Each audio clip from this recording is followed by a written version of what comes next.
कथा कहानी में रुचि रखने वाले सभी सुधी सुनने वालों को यूट्यूबर मौसी का सादर नमस्कार। आज से हम लोग शुरू करेंगे एक नई श्रृंखला जिसके लेखक हैं कथा सम्राट बाबू देवकी नंदन जी खत्री, जिनके उपन्यास को पढ़ने के लिए लाखों पाठकों ने हिंदी भाषा को सीखा था। बाबू देवकी नंदन खत्री जी ने तिलस्म का एक ऐसा संसार रचा था जिसको पढ़कर लोग उसी संसार में खो जाते थे। तो हम लोग भी कथा सुनेंगे चंद्रकांता की। चंद्रकांता सीरियल आप सभी ने टेलीविज़न पर देखा ही होगा, और जिन्होंने वो सीरियल देखा है तो उन्हें उसकी अय्यारी और तिलिस्म की कहानियाँ बेहद पसंद आई होंगी। तो सुनेंगे कि कैसे रचा बाबू देवकी नंदन जी खत्री ने ये तिलिस्म का रहस्यमय संसार, और क्या होती है अय्यारी। अय्यारी यानी जासूसी। हाँ, इस कथा में बहुत ज़्यादा उर्दू शब्दों का प्रयोग है, क्योंकि जब खत्री जी ने ये पुस्तक लिखी थी तब उर्दू ही कामकाज की भाषा हुआ करती थी। तिलस्मी साहित्य के चक्रव्यूह में पाठकों को उलझा लेने वाले बाबू देवकी नंदन जी खत्री का जन्म बिहार के मुजफ्फरपुर जिले में पूस ग्राम में 29 जून सन 1861 को अपने नाना के घर में हुआ था। आरंभिक शिक्षा पूरी करने के बाद बाबू देवकी नंदन जी गया में नौकरी करने चले गए। वहाँ के राजा के यहाँ उन्होंने नौकरी करनी शुरू की। उसके बाद फिर काशी नरेश से अच्छे संबंधों के आधार पर उन्होंने ठेके लेने प्रारंभ कर दिए और उन्हें जंगलों के ठेके मिल गए। तो वो पुराने जंगलों, ऐतिहासिक इमारतों और खंडहरों में भ्रमण करते रहते थे, और इस वजह से उनकी लेखन शैली में बिल्कुल वास्तविकता का एहसास होता है। तो चलिए प्रारंभ करते हैं कथा चंद्रकांता की। हाँ, इसके अलावा बाबू देवकी नंदन जी खत्री ने चंद्रकांता संतति, भूतनाथ, कुसुम कुमारी, कटोरा भर खून, काजर की कोठरी, अनूठी बेगम, नरेंद्र मोहिनी और गुप्त गोदना आदि कथाएं और उपन्यास भी लिखे हैं। तो प्रारंभ करते हैं चंद्रकांता की कथा। प्रथम भाग, बयान 1। शाम का वक्त है। कुछ कुछ सूरज दिखाई दे रहा है। सुनसान मैदान में एक पहाड़ी के नीचे दो शख्स, वीरेंद्र सिंह और तेज सिंह, एक पत्थर की चट्टान पर बैठकर आपस में बातें कर रहे हैं। वीरेंद्र सिंह की उम्र 21 या 22 वर्ष की होगी। यह नौगढ़ के राजा सुरेंद्र सिंह का इकलौता लड़का है। तेज सिंह राजा सुरेंद्र सिंह के दीवान जीत सिंह का प्यारा लड़का और कुंवर वीरेंद्र सिंह का दिली दोस्त, बड़ा चालाक और फुर्तीला, कमर में सिर्फ खंजर बांधे, बगल में बटुआ लटकाए, हाथ में एक कमंद लिए बड़ी तेजी के साथ चारों ओर देखता हुआ और इनसे बातें करता जाता है। इन दोनों के सामने एक घोड़ा कसा कसाया दुरुस्त पेड़ से बंधा है। कुंवर वीरेंद्र सिंह कह रहे हैं, भाई तेज सिंह, देखो मोहब्बत भी क्या बुरी बला है जिसने इस हद तक पहुंचा दिया है। कई दफ़ा तुम विजयगढ़ से राजकुमारी चंद्रकांता की चिट्ठी मेरे पास लाए और मेरी चिट्ठी उन तक पहुंचाई, जिससे साफ मालूम होता है कि जितनी मोहब्बत मैं चंद्रकांता से रखता हूँ उतनी ही चंद्रकांता मुझसे रखती हैं। हालांकि हमारे राज्य और उसके राज्य के बीच सिर्फ 5 कोस का फासला है। इस पर भी हम लोगों के किए कुछ भी नहीं बन पड़ता। देखो, इस खत में भी चंद्रकांता ने यही लिखा है कि जिस तरह बने जल्द मिल जाओ। तेज सिंह ने जवाब दिया, मैं हर तरह से आपको वहां ले जा सकता हूँ, मगर एक और तो आजकल चंद्रकांता के पिता महाराज जय सिंह ने महल के चारों ओर सख्त पहरा बैठा रखा है। दूसरे उनके मंत्री का लड़का क्रूर सिंह उस पर आशिक हो रहा है। ऊपर से उसने अपने दोनों अय्यारों, जिनका नाम नाजिम अली और अहमद खां है, उनको इस बात की ताकीद करा दी है कि वे लोग बराबर महल की निगहबानी किया करें, क्योंकि आपकी मोहब्बत का हाल क्रूर सिंह और उसके दोनों अय्यारों को बखूबी मालूम हो गया है। चाहे चंद्रकांता क्रूर सिंह से बहुत ही नफरत करती है और राजा भी अपनी लड़की अपने मंत्री के लड़के को नहीं दे सकता, फिर भी उसे उम्मीद बंधी हुई है और आपकी लगावट उसे बहुत बुरी मालूम होती है। अपने बाप के जरिए उसने महाराजा जयसिंह के कानों तक आपकी लगावट का हाल पहुंचा दिया है और इसी सबब से पहरे की सख्त ताकीद हो गई है। आपको ले चलना अभी मुझे पसंद नहीं, जब तक कि मैं वहां जाकर फसादियों को गिरफ्तार न कर लूं। इस वक्त मैं फिर विजयगढ़ जाकर चंद्रकांता और चपला से मुलाकात करता हूँ, क्योंकि चपला अय्यारा और चंद्रकांता की प्यारी सखी है और चंद्रकांता को जान से ज्यादा मानती है। सिवा इस चपला के मेरा साथ देने वाला वहां कोई नहीं है। जब मैं अपने दुश्मनों की चालाकी और कार्रवाई देखकर लौटूं, तब आपके चलने के बारे में राय दूं। कहीं ऐसा ना हो कि बिना समझे बूझे काम करके हम लोग वहां गिरफ्तार हो जाएं। वीरेंद्र सिंह, जो मुनासिब समझो करो, मुझको तो सिर्फ अपनी ताकत पर भरोसा है, लेकिन तुमको अपनी ताकत और अय्यारी दोनों का। तेज सिंह, मुझे ये भी पता लगा है कि हाल ही में क्रूर सिंह के दोनों अय्यार नाजिम और अहमद यहाँ आकर पुनः हमारे महाराजा के दर्शन कर गए हैं। ना मालूम किस चालाकी से आए थे, अफसोस उस वक्त मैं यहाँ न था। वीरेंद्र, मुश्किल तो ये है कि तुम क्रूर सिंह के दोनों अय्यारों को फंसाना चाहते हो और वे लोग तुम्हारी गिरफ्तारी की फिक्र में है। परमेश्वर कुशल करे।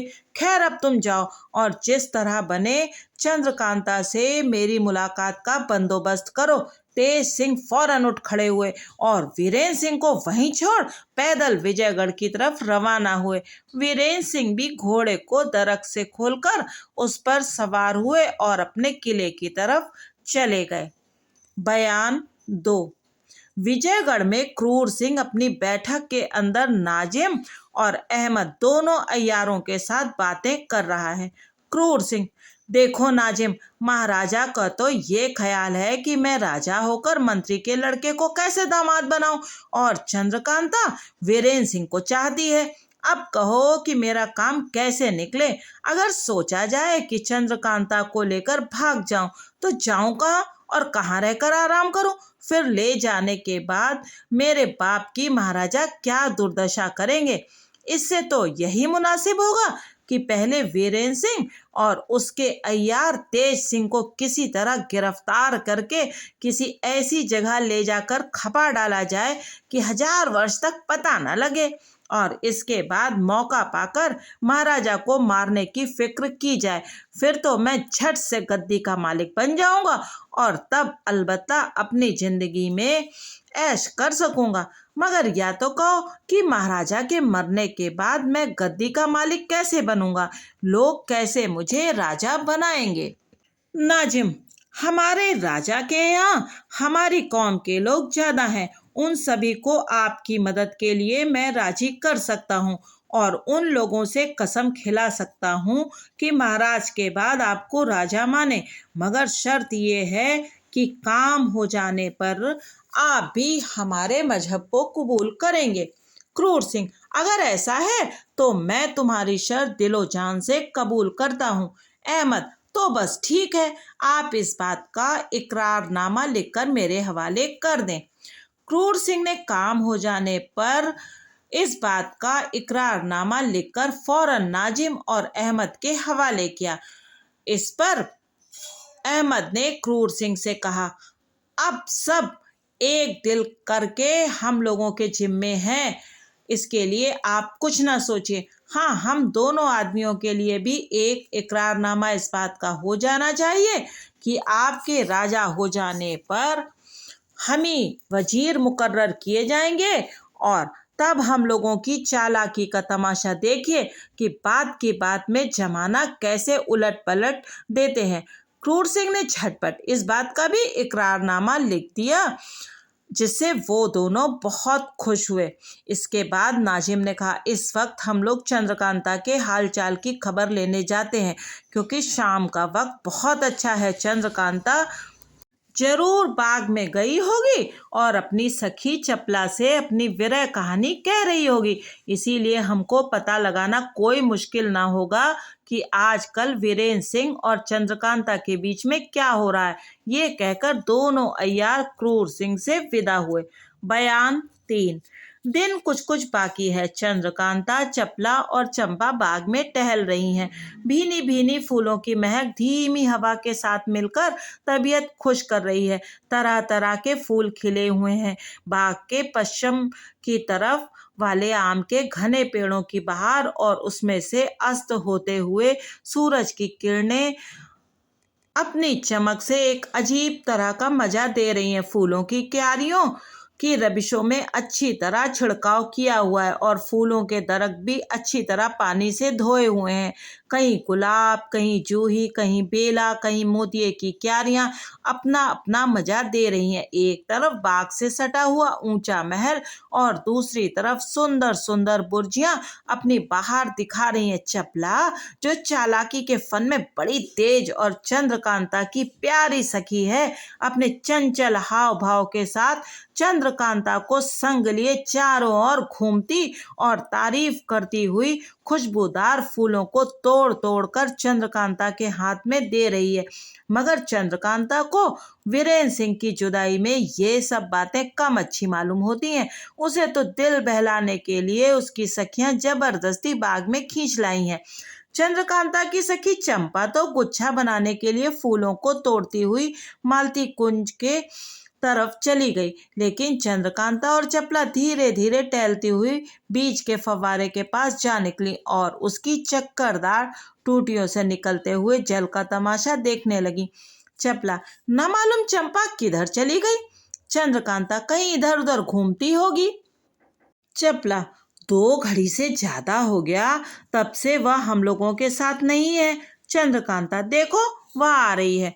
चपला, इस वक्त तो उसकी चाल में फर्क मालूम होता है।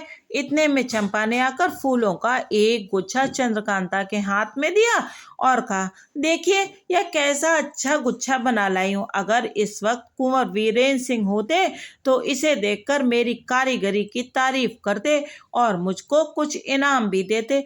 वीरेंद्र सिंह का नाम सुनते ही चंद्रकांता का अजब हाल हो गया। भूली हुई बात फिर याद आ गई। कमल मुख मुरझा गया। गहरी गहरी सांसें लेने लगी, आंखों से आंसू टपकने लगे और धीरे से बोली, ना मालूम विधाता ने मेरे भाग्य में क्या लिखा है। ना मालूम मैंने उस जन्म में कौन से ऐसे पाप किए हैं जिनके बदले यह दुख भोगना पड़ रहा है। देखो पिता को क्या धुन समाई है, कहते हैं चंद्रकांता को कुंवारी ही रखूंगा। हाय, वीरेंद्र के पिता ने शादी करने के लिए कैसी कैसी खुशामदें की, मगर दुष्ट क्रूर सिंह के बाप कुपत सिंह ने उन्हें ऐसा कुछ बस में कर रखा है कि कोई काम होने ही नहीं देता। और उधर कमबख्त क्रूर अपनी ही लग्गी लगाना चाहता है। एकाएक चपला ने चंद्रकांता का हाथ पकड़कर जोर से दबाया, मानो चुप रहने के लिए इशारा किया। चपला के इशारे को समझकर चंद्रकांता चुप हो गई और चपला का हाथ पकड़कर फिर बाग में टहलने लगी, मगर अपना रुमाल उसी जगह जानबूझकर गिराती गई। थोड़ी दूर आगे बढ़कर उसने चंपा से कहा, सखी देख तो फव्वारे के पास कहीं मेरा रुमाल गिर पड़ा है। चंपा रुमाल लेने फव्वारे की तरफ चली गई। तब चंद्रकांता ने चपला से पूछा, सखी तूने बोलते समय मुझे एकाएक क्यों रोका। चपला ने कहा, मेरी प्यारी सखी, मुझको चंपा पर शक हो रहा है। उसकी बातों और चितवनों से मालूम होता है कि वह असली चंपा नहीं है। चंपा ने रुमाल लाकर चपला के हाथ में दिया। चपला ने चंपा से पूछा, सखी कल रात को मैंने तुझको जो कहा था सो तूने किया। चंपा बोली, नहीं मैं तो भूल गई। तब चपला ने कहा, भला वह बात तो याद है या वो भी भूल गई। चंपा बोली, बात तो याद है। तब फिर चपला ने कहा, भला दोहराकर मुझसे कह तो सही, तब मैं जानूं कि तुझे याद है। इस बात का जवाब न देकर चंपा ने दूसरी बात छेड़ दी, जिससे शक की जगह यकीन हो गया कि यह चंपा नहीं है। आखिरकार चपला यह कहकर कि मैं तुझसे एक बात कहूंगी, चंपा को एक किनारे ले गई और कुछ मामूली बातें करके बोली, देख तो चंपा, मेरे कान से कुछ बदबू तो नहीं आती, क्योंकि कल से कान में दर्द है। नकली चंपा चपला के फेर में पड़ गई और फौरन कान सूंघने लगी। चपला ने चालाकी से बेहोशी की बुकनी कान में रखकर नकली चंपा को सूंघा दी। इसके सूंघते ही चंपा बेहोश होकर गिर पड़ी। चपला ने चंद्रकांता को पुकार कर कहा, आओ सखी, अपनी चंपा का हाल देखो। चंद्रकांता ने पास आकर चंपा को बेहोश पड़ी हुई देखकर चपला से कहा, सखी, कहीं ऐसा न हो कि तुम्हारा ख्याल धोखा ही निकले और पीछे चंपा से शर्मा ना पड़े। नहीं, ऐसा ना होगा, कहकर चपला चंपा को पीठ पर लादकर फव्वारे के पास ले गई और चंद्रकांता से बोली, तुम फव्वारे से चुल्लू भर पर पानी इसके मुंह पर डालो, मैं धोती हूँ। चंद्रकांता ने ऐसा ही किया और चपला खूब रगड़ रगड़ कर उसका मुंह धोने लगी। थोड़ी देर में चंपा की सूरत बदल गई और साफ नाजिम की सूरत निकल आई। यह देखते ही चंद्रकांता का चेहरा गुस्से से लाल हो गया और वो बोली, सखी, इसने तो बड़ी बेअदबी की, देखो तो अब मैं क्या करती हूँ। यह कहकर चपला ने उसको फिर से पीठ पर लादा और बाग के कोने में ले गई, जहाँ बुर्ज के नीचे एक छोटा सा तहखाना था।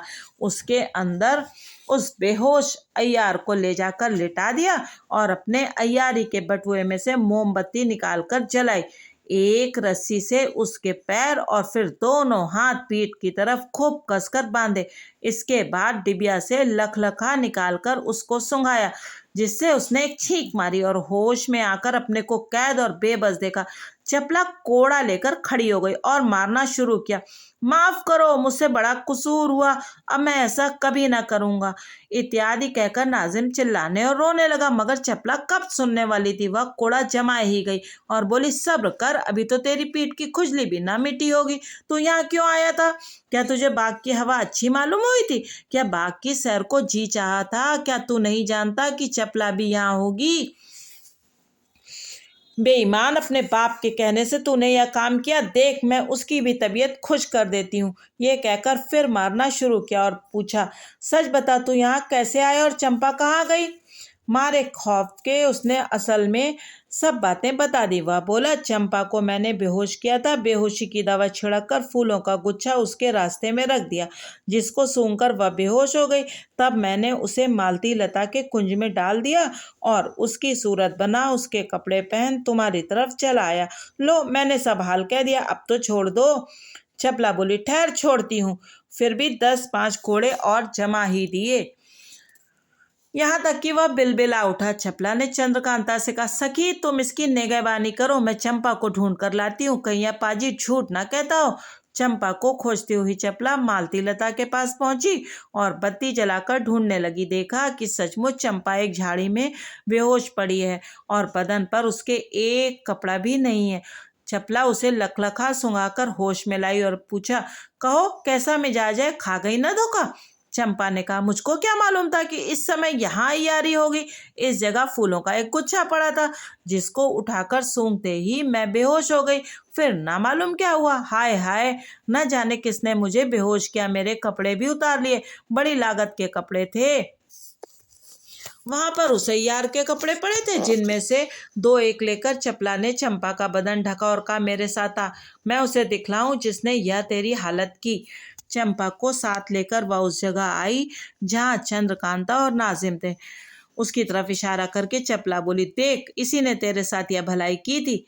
चंपा को उसे देखते ही बड़ा क्रोध आया और वह चपला से बोली, बहन, अगर इजाजत हो तो मैं भी 2-4 कोड़े लगाकर अपना गुस्सा निकाल लूं। चपला ने कहा, हाँ हाँ, जितना जी चाहे, इस मुँह को जूतियां लगाओ।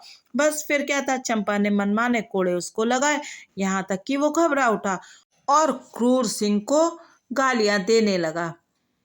आखिरकार उसको उसी कैद खाने में कैद करके तीनों महल की तरफ रवाना हुई। यह छोटा सा बाग, जिसमें ऊपर लिखी हुई बातें हुई, महल के संग सटा हुआ उसके पिछवाड़े की तरफ पड़ता था और खासकर चंद्रकांता के टहलने और हवा खाने के लिए ही बनवाया गया था। इसके चारों तरफ सख्त पहरा था। बयान 4।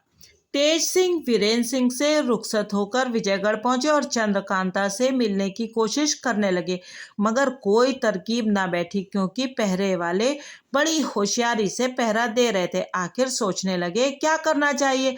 रात चांदनी है, अगर अंधेरी रात होती तो कमंद लगाकर ही महल के ऊपर जाने की कोशिश की जाती थी। आखिर तेज सिंह एकांत में गए और अपनी सूरत एक चौबदार की सी बनाकर महल की ड्योढ़ी पर पहुंचे। देखा बहुत से चौबदार और प्यादे बैठे पहरा दे रहे हैं। एक चौबदार से बोले, यार हम भी महाराज के नौकर हैं। आज से 4 महीने पहले महाराजा ने हमको अपनी अर्दली में नौकर रखा है। इस वक्त छुट्टी थी, चांदनी रात का मजा देखते टहलते इस तरफ आ निकले। तुम लोगों को तंबाकू पीते देखा तो मन में आया चलो 2 फूंक हम भी लगा लें। अफीम खाने वालों को तंबाकू की महक जैसी मालूम होती है, आप लोग भी जानते ही होंगे। हाँ आइए बैठिए, तंबाकू पीजिए, कहकर चौबदार और प्यादों ने हुक्का तेज सिंह के आगे रखा। तेज सिंह ने चिलम उतार ली और पीने लगे। उन्होंने 2 फूंक तंबाकू के नहीं पिए थे कि खांसना शुरू कर दिया। इतना खांसा कि थोड़ा सा पानी भी मुंह से निकाल दिया और तब कहा, तुम लोग अजब कड़वा तंबाकू पीते हो। मैं तो हमेशा से सरकारी तंबाकू पीता हूँ। महाराज के हुक्का बरदार से दोस्ती हो गई है, वह बराबर महाराज के पीने वाले तंबाकू में से मुझको दिया करता है। अब ऐसी आदत पड़ गई है कि सिवा उस तंबाकू के और कोई तंबाकू अच्छा नहीं लगता। इतना कहकर चौबदार बने हुए तेज सिंह ने अपने बटुए में से एक चिलम तंबाकू निकाल कर दिया और कहा, तुम लोग भी पीकर देख लो कि कैसा तंबाकू है। भला चौबदारों ने महाराजा के पीने का तंबाकू कभी काहे को पिया होगा। झट हाथ फैला दिया और बोला, लाओ भाई, तुम्हारी बदौलत हम भी सरकारी तंबाकू पी ले। तुम बड़े किस्मत वाले हो कि महाराज के साथ रहते हो, तुम तो खूब चैन करते होगे। यह कहकर नकली चौबदार तेज सिंह के हाथ से तंबाकू ले लिया और खूब दोहरा जमाकर तेज सिंह के सामने लाए। तेज सिंह ने कहा, तुम सुलगाओ फिर मैं भी ले लूंगा। अब हुक्का गुड़गुड़ाया जाने लगा और साथ ही गप्पे भी उड़ने लगी। थोड़ी देर में सब चौबदार और प्यादों का सर घूमने लगा, यहाँ तक कि झुकते झुकते सब औंधे होकर गिर पड़े और बेहोश हो गए। अब क्या था, बड़ी आसानी से तेज सिंह फाटक के अंदर घुस गए और नजर बचाकर बाग में पहुंचे। देखा कि हाथ में रोशनी लिए सामने से एक लड़की चली आ रही है। तेज सिंह ने फुर्ती से उसके गले में कमंड डाली और ऐसा झटका दिया कि वह चूं तक न कर सकी और जमीन पर गिर पड़ी। तुरंत उसे बेहोशी की बुकनी सूंघाई और जब वह बेहोश हो गई तो उसे वहां से उठाकर किनारे ले गए। बटुए में से सामान निकाल मोमबत्ती जलाई और सामने आईना रख अपनी सूरत उसी के जैसी बनाई। इसके बाद उसको वहीं छोड़ उसी के कपड़े पहन महल की तरफ रवाना हुए और वहां पहुंचे जहां चंद्रकांता, चपला और चंपा 10-5 लड़कियों के साथ बातें कर रही थी। लड़की की सूरत बनाए हुए तेज सिंह भी एक किनारे जाकर बैठ गए। तेज सिंह को देखकर चपला बोली, क्यों केतकी, जिस काम के लिए मैंने तुझको भेजा था क्या वह काम तू कर आई जो चुपचाप आकर बैठ गई। चपला की बातें सुन तेज सिंह को मालूम हो गया कि जिस लड़की को मैंने बेहोश किया है और जिसकी सूरत बनाकर आया हूँ उसका नाम केतकी है, नकली केतकी। हाँ काम तो करने गई थी, मगर रास्ते में एक नया तमाशा देख तुमसे कुछ कहने के लिए लौट आई हूँ। चपला, ऐसा, अच्छा तूने क्या देखा। क्या। नकली केतकी, सभी को हटा दो तो तुम्हारे और राजकुमारी के सामने बात कह सुनो।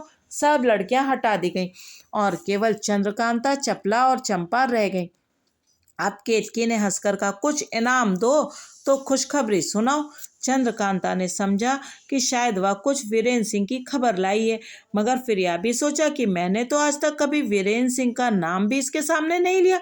तब ये क्या मामला है, कौन सी खुशखबरी है जिसके सुनाने के लिए यह पहले ही इनाम मांगती है। आखिर चंद्रकांता ने केतकी से कहा, हाँ हाँ इनाम दूंगी, तू कह तो सही क्या खुशखबरी लाई है। केतकी ने कहा, पहले दे दो तो कहूँ, नहीं तो जाती हूँ। यह कहकर उठकर खड़ी हो गई। केतकी के ये नखरे देख चपला से न रह गया और बोली, क्यों रे केतकी, आज तुझको क्या हो गया, ऐसी बढ़ बढ़कर बातें कर रही है, लगाओ 2 लात उठ के। केतकी, क्या मैं तुझसे कमजोर हूँ जो तू लात लगाएगी और मैं छोड़ दूंगी। अब चपला से न रहा गया और केतकी का छोटा पकड़ने के लिए दौड़ी। यहाँ तक कि दोनों आपस में गुद गए। इत्तेफाक से चपला का हाथ नकली केतकी की छाती पर पड़ा, जहाँ की सफाई देख वो घबरा उठी और छट से अलग हो गई। नकली केतकी हंसकर, क्यों भाग क्यों गई, आओ लड़ो। चपला अपनी कमर से कटार निकालकर सामने हुई और बोली, ओ यार सच सच बता तू कौन है, नहीं तो अभी जान ले डालती हूँ। इसका जवाब नकली केतकी ने चपला को कुछ न दिया और वीरेंद्र सिंह की चिट्ठी निकालकर सामने रख दी। चपला की नजर भी इस चिट्ठी पर पड़ी और गौर से देखने लगी। वीरेंद्र सिंह के हाथ की लिखावट देखकर समझ गई कि यह तेज सिंह है, क्योंकि सिवा तेज सिंह के और किसी के हाथ वीरेंद्र सिंह कभी चिट्ठी नहीं भेजेंगे।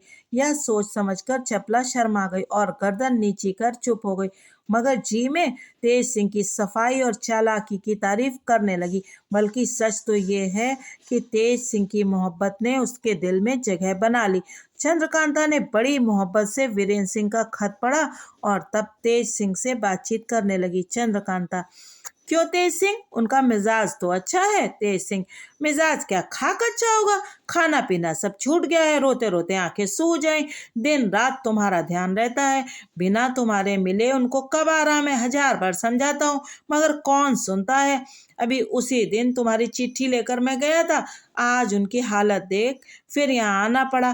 कहते थे कि मैं खुद चलूंगा, किसी तरह समझा बुझा कर यहाँ आने से रोका और कहा कि आज मुझको जाने दो, मैं जाकर वहां बंदोबस्त कराऊं, तब तुमको ले चलूंगा जिससे किसी तरह का नुकसान ना हो। चंद्रकांता, अफसोस तुम उनको अपने साथ ना लाए, कम से कम मैं उनका दर्शन तो कर लेती। देखो यहाँ क्रूर सिंह के दोनों अय्यारों ने इतना ऊधम मचा रखा है कि कुछ कहा नहीं जाता। पिताजी को मैं कितना रोकती हूँ और समझाती हूँ कि क्रूर सिंह के दोनों अय्यार मेरे दुश्मन हैं, मगर महाराजा कुछ नहीं सुनते, क्योंकि क्रूर सिंह ने उनको अपने वश में कर रखा है। मेरी और कुमार की मुलाकात का हाल बहुत कुछ बढ़ा चढ़ाकर महाराज को ना मालूम किस तरह समझा दिया है कि महाराज उसे सच्चों का बादशाह समझ गए। वह हरदम महाराज के कान भरा करता है, अब वे मेरी कुछ भी नहीं सुनते। हाँ, आज बहुत कुछ कहने का मौका मिला है, क्योंकि आज मेरी प्यारी सखी चपला ने उसके यार को इसी पीछे वाले बाग में गिरफ्तार कर लिया है। कल महाराजा के सामने उसको ले जाकर तब कहूंगी कि अब आप अपने क्रूर सिंह की सच्चाई को देखिए। अगर मेरे पहरे पर मुकर्रर किया ही था तो बाग के अंदर आने की इजाजत किसने दी थी। यह कहकर चंद्रकांता ने नाजिम के गिरफ्तार होने और बाग के तहखाने में कैद करने का सारा हाल तेज सिंह से कह सुनाया। तेज सिंह चपला की चालाकी सुनकर हैरान हो गए और मन ही मन उसको प्यार करने लगे, पर कुछ सोचने के बाद बोले, चपला ने चालाकी तो खूब की मगर धोखा खा गई। यह सुन चपला हैरान हो गई, हाय राम, मैंने क्या धोखा खाया, पर कुछ समझ में नहीं आया। आखिर तेज सिंह से ही पूछा कि बताओ तो मैंने क्या धोखा खाया। तेज सिंह ने कहा, क्या तुम इस बात को नहीं जानती थी कि वो बाग में अकेला नहीं आया होगा, वो दोनों अय्यार साथ ही रहते हैं, फिर तुमने उसे बाग में अकेला क्यों छोड़ दिया।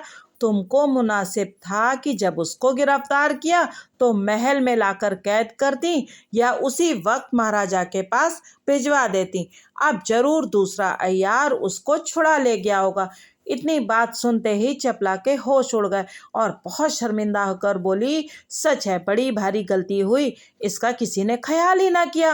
तेज सिंह, और कोई क्यों ख्याल करता, तुम तो चालाक बनती हो, अय्यारा कहलाती हो, इसका ख्याल तुमको होना चाहिए कि दूसरों को। खैर जाकर देखो वो है कि नहीं। चपला दौड़ी हुई बाग की तरफ गई, तहखाने के पास जाते ही देखा कि दरवाजा खुला पड़ा है। बस फिर क्या था, यकीन हो गया कि उसको दूसरा यार छुड़ा ले गया। तहखाने के अंदर जाकर देखा तो खाली पड़ा हुआ था। अपनी बेवकूफ़ी पर अफसोस करती हुई लौट आई और बोली, क्या कहूँ, सचमुच वो अय्यार भाग गया। अब तेज सिंह ने छेड़ा, बड़ी अय्यार बनती थी, कहती थी हम चालाक हैं, होशियार हैं, ये हैं वो हैं, बस एक अदने अय्यार ने नाकों में दम कर डाला। चपला झुंझला उठी और चिढ़कर बोली, चपला नाम नहीं होगा मेरा जो अब की बार दोनों को गिरफ्तार कर इसी कमरे में लाकर बेहिसाब जूतियां न लगाऊं। तेज सिंह ने कहा, बस तुम्हारी कारीगरी देखी गई। अब देखो मैं कैसे एक एक को गिरफ्तार करके अपने शहर में ले जाकर कैद करता हूँ। इसके बाद तेज सिंह ने अपने आने का पूरा हाल चंद्रकांता और चपला से कह सुनाया और ये भी बतला दिया कि फला जगह पर मैं केतकी को बेहोश करके डाल आया हूँ, तुम जाकर उसे उठा लाना।